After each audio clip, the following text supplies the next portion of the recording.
Kayla, kamusta na ba ang sitwasyon dyan ngayon na malapit nang magsara ang sementeryo? Colleen, you're right. Visitors only have an hour left here at the MSC pero mailan pa rin, kararating pa lang, no? At ayon nga doon sa mga nakausap natin, pinili talaga nila itong oras na to para nga konti na lang sana yung tao. Pero kasi sa mga oras na to, buhay na buhay pa rin. Ito nga Manila South Cemetery dito sa labas dahil sa dami ng mga nagtitinda, buong kahabaan nitong Pablo Ocampo Street kanina, pinuntahan natin doon sa dulo, talagang dikit-dikit yung mga nagtitindang pagkain at iba't ibang mga kung ano pang paninda at snacks. Kaya yung mga pumupunta dito talagang bumibili at napapatagal yung kanilang pag-stay doon sa loob dahil as of 7 PM, 22,000 pa, mahigit 22,000 pa yung nandito nga sa loob. At yung mga nakausap naman natin, sabi nila dahil nga minsan lang naman sa isang taon, sinusulit na nila yung kanilang pagbisita nga dito sa kanilang mga mahal na yumao. Pauline. Pero Kayla, bakit ba kailangan magsara ng Manila South Cemetery ngayong undas season? Bakit hindi pinapayagan mag-overnight yung mga bibisita at normally ganun ba talaga yung protocol dyan? Yes, unang-una Pauline, yung sinasabi ng pamunuan at ng mga otoridad 'no, yung para iwas panganib talaga.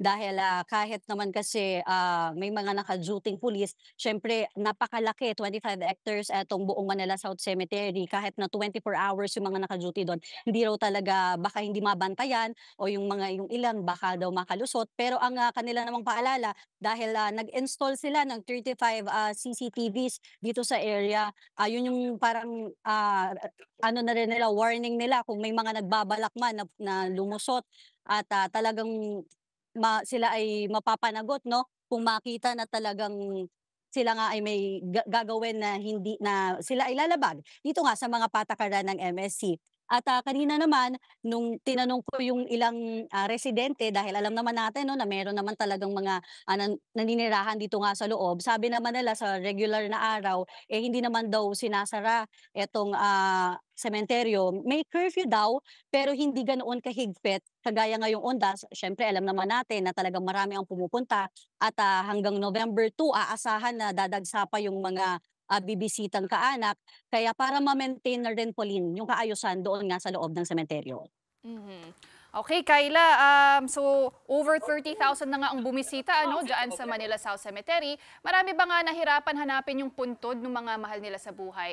I know meron din yung grave finder dyan, o yung puntod finder. Naging helpful ba yon sa mga bumibisita dyan?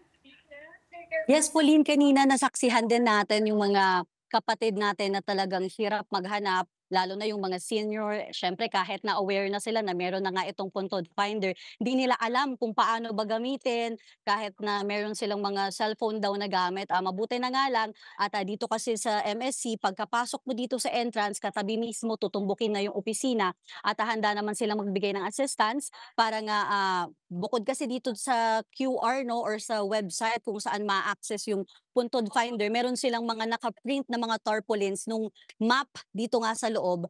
Pero yung ilan, nagkaroon ng problema dahil nga yung kagaya nung sa mga nabanggit ni Mary Mon, yung mga 90s pa raw na na-encode na mga pangalan, hindi kasi nakalagay yung buong first name. So for example, nakalagay lang K. Makantan. So kapag daw sinearch ito at lalo na kung common yung apelyido, talagang madami daw magkakagaya, kaya yun yung naging isang problema. Pero ayon naman sa kanila, daily naman daw nila itong ina-update, kaya yung huling inilibing daw dito, October 28, nandoon na raw agad at lalabas na daw yung mga detalye nito dito nga sa Puntod Finder. So Pauline. kailangan sana, Kyla, user-friendly din yung finder na yan, ano, para mabilis hanapin. But Kyla, aside from that, ano pa ba yung mga naging untoward incidents today? And parang nabalita ko maraming pumunta sa first aid station, umabot sa 50 na katao ang nag-seek ng medical help. Ano ba yung mga naging concerns nila?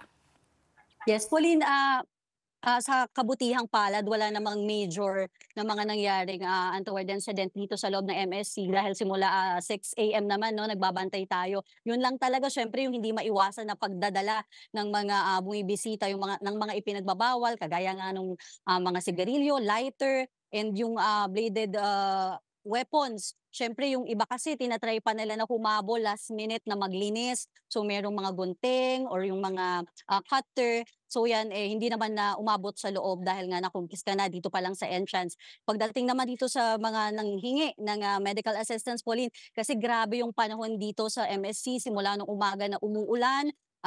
Siguro after 30 minutes, bigla namang iinit ng sobrang init.